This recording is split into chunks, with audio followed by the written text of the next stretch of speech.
सभी भारतवंशियों को शेखर त्रिपाठी का नमस्कार।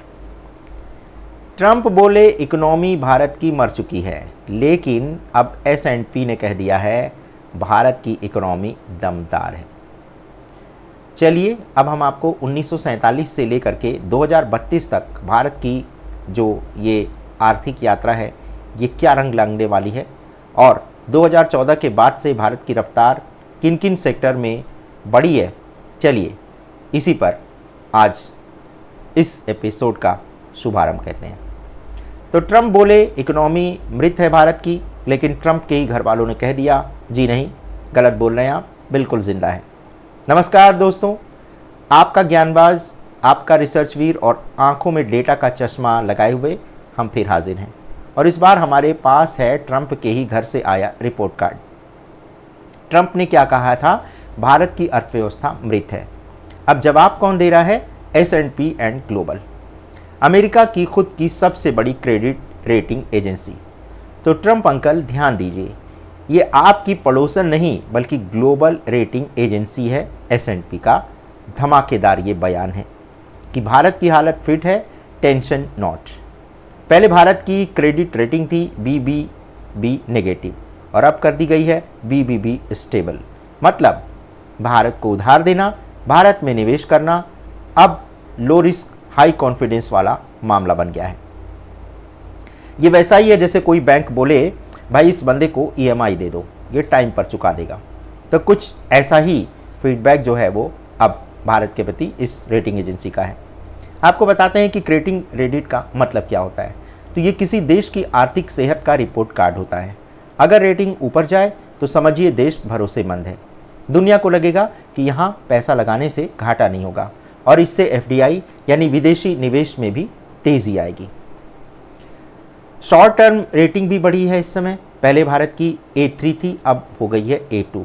इसका मतलब ये है कि भारत अल्पकालिक कर्ज अगर लेता है तो वो जो है आसानी से अब चुका सकता है।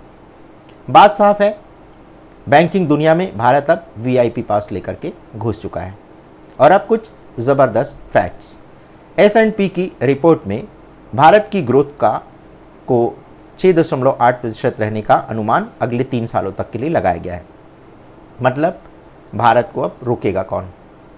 अमेरिकी टैरिफ से कोई बड़ा असर नहीं पड़ेगा क्योंकि भारत का सिर्फ 2% GDP अमेरिका को एक्सपोर्ट में जाता है और फार्मा, इलेक्ट्रॉनिक्स और ऐसे आइटम को टैरिफ से छूट मिली हुई है।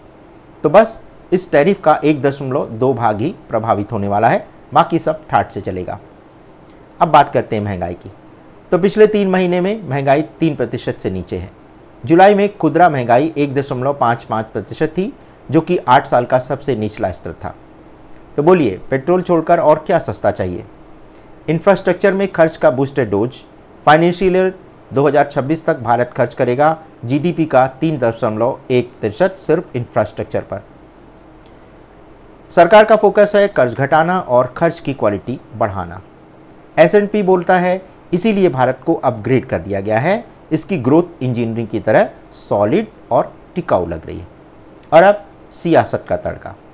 भाई जब ट्रंप ने कहा कि इकोनॉमी मरी है तो राहुल गांधी बोले बिल्कुल सही है, लेकिन अब तो ट्रंप के मोहल्ले से ही आवाज़ आ गई कि इंडिया की इकोनॉमी बिल्कुल फिट है।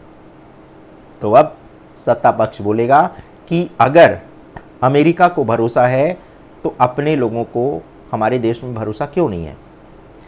तो जब ट्रंप बोले कि इकोनॉमी मरी है तो हमने कहा कि रिपोर्ट तो लाओ भाई। अब जब खुद उनके मोहल्ले वाले कह रहे हैं कि भारत की इकोनॉमी जिंदा है, दमदार है, भरोसेमंद है, तो भारत के आलोचकों को भी थोड़ा भरोसा कर लेना चाहिए।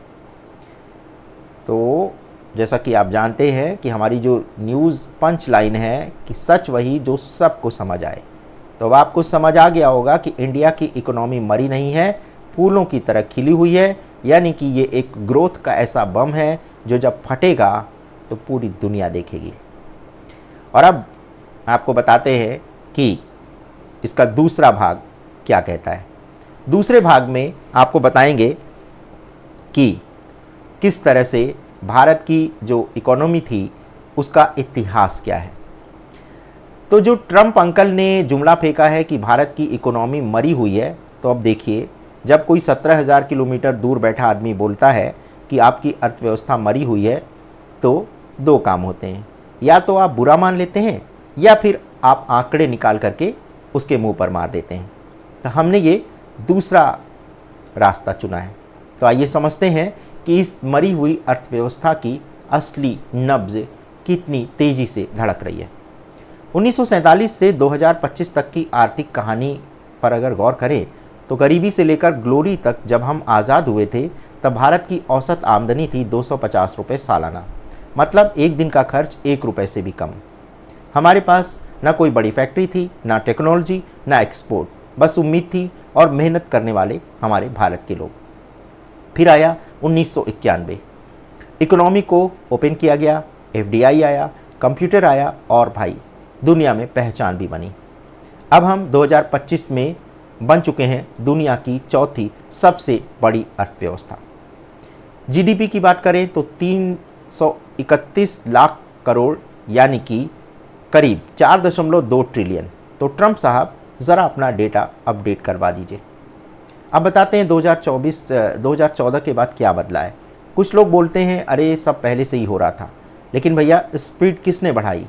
2014 में जीडीपी था 106 लाख करोड़ और 2025 में ये हो गया 331 लाख करोड़, यानी सीधा 3 गुना, और ग्रोथ रेट 7.4% तक जा पहुंचा। तो भैया ट्रेन पहले भी चल रही थी, लेकिन एक्सप्रेस कब बनी वो भी तो आपको देखना होगा। अब बताते हैं कि 2032 तक क्या होगा। अब ज़रा सोचिए, अगर 6 से 8% तक की ग्रोथ भारत की इकोनॉमी में बनी रही तो 2032 तक हम पहुंच सकते हैं 8 से 9 ट्रिलियन इकोनॉमी। और यही नहीं, मैकिन्जे और ओईसीडी जैसे बड़े बड़े बाबा लोग कह रहे हैं कि भारत 2040 तक दुनिया की दूसरी सबसे बड़ी अर्थव्यवस्था बन सकता है। तो ज़रा हिसाब लगाइए, जो मरा हुआ दिखाया जा रहा है वो तो दौड़ में सबसे आगे निकलता हुआ दिखाई दे रहा है। अब आपको बताते हैं वो सेक्टर जो भारत को सुपर पावर बनाने वाले हैं। तो अब भैया अकेले जीडीपी से काम तो चलने वाला नहीं है। कौन कौन से सेक्टर में आग लगी है ज़रा अब आप वो भी देख लीजिए। तो इसमें सबसे पहला है डिजिटल पेमेंट यूपीआई, इसकी तरफ सारी दुनिया की निगाहें हैं। फार्मा इंडस्ट्री, हम दुनिया को दबा दे रहे हैं। आईटी सेक्टर, दुनिया का कोड इंडिया से चलता है। अगला है इंफ्रास्ट्रक्चर, हाईवे से लेकर हाई स्पीड ट्रेन तक। इसके बाद ई कॉमर्स और स्टार्टअप, लाखों युवाओं को रोज़गार मिल रहा है। ग्रीन एनर्जी और आर्टिफिशियल इंटेलिजेंस यानी कि फ्यूचर का फाउंडेशन, मतलब हर मोर्चे पर तैयारी है, बस चिंगारी नहीं। अब तो हम बिजली भी खुद पैदा कर रहे हैं। अब बात आती है डॉलर के अवमूल्यन वाली ट्रंप की नीति को। भारत को वही करना चाहिए जो जापान ने किया था। क्या आपको अब आपको एक और फैक्ट बताते हैं। आखिर ट्रंप और अमेरिका किस तरह से किसी बढ़ती हुई अर्थव्यवस्था को पीछे कैसे खींच देता है, इसके लिए आपको थोड़ा सा पीछे ले चलते हैं। 1980 में डॉलर को गिराने के लिए जापान और अमेरिका के बीच एक समझौता हुआ था।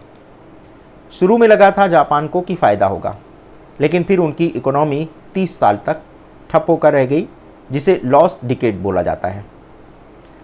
अब अगर भारत भी ऐसा करता है तो हो सकता है महंगाई बढ़े, तेल गैस मोबाइल महंगे हो जाएं और आम आदमी की कमर टूट जाए।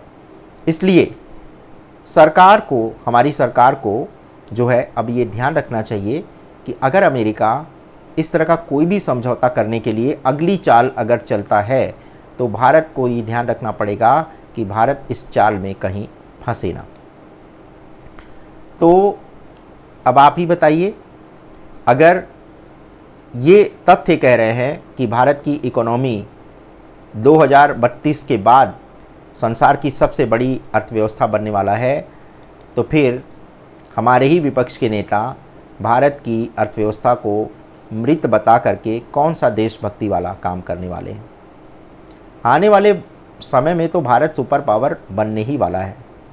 तो याद रखिएगा हमारे भारतवंशियों, सच वही जो सबको समझ आए, और हमारा यही अंदाज़ है, यही न्यूज़ वेंडर की आवाज़ है।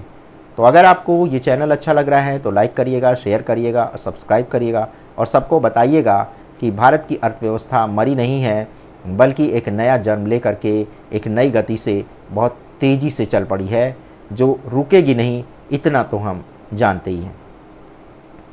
तो आज ये एपिसोड यहीं पर समाप्त करते हैं। आगे मिलते हैं कुछ नए समाचारों के साथ, नए अपडेट के साथ। तब तक के लिए हमें इजाज़त दीजिए। धन्यवाद, नमस्कार।